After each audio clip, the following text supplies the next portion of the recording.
And I think that speaks to, again, why we've become close. Is just I love and respect your humility so much. And I think about my wife Ashley, who you know well, and some of her friends who are leaders who are similar to you, who think, oh, I don't, I'm not leadership material, but everyone around them is saying we need you to lead. How do we tap into those folks? How do we help the Kelvin Adams and others of today break through the barriers, limitations? Because we need those type of leaders more than ever now. No, that's an excellent question. That is a really, really excellent question. I think what we have to do, Dustin, because there are so many people right now who are self-proclaimed leaders. Yep. They frame themselves as a leader because they see in the mirror something that nobody else sees. I think with mentorship, I think it's really about mentorship. We have to identify people and encourage them, and we have to find the right people with the right kinds of hearts to do this.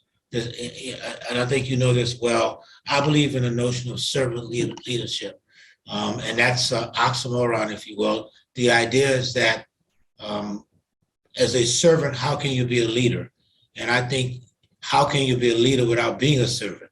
I think it's just the opposite. And our role is to serve people. We do it different kinds of ways. You do it through the company that you are connected to, but you always do it in the sense of, I am serving the community. I'm not going to do work at this particular school. And you and I have had this conversation multiple times because it's about the money. I'm going because I believe that this person has the right heart to lead this work, and the work that I'm doing will complement that.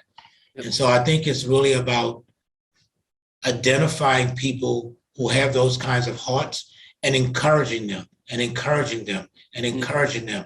I think about Michael Jordan, and we would debate if he's the greatest basketball player alive. But as you know, Michael was unsuccessful as a ninth grade player. His coach cut him. And so he had to go back and work really, really, really, really, really hard to be accepted by the coach to make it to the next level. That humility of being told, I'm cutting you, changed how he changed his work ethic, changed everything about him. Obviously, he's probably more arrogant today than he's ever been, but the truth of the matter is, initially, he was humbled by what occurred, and he worked really hard to get to the next place. And I think that's what happens with people like you and I, people that we're connected to, people that we need to touch. We have to make sure that we are encouraging them in the right kind of way to step up in that step to the plate and lead. And that's not always easy for them to do.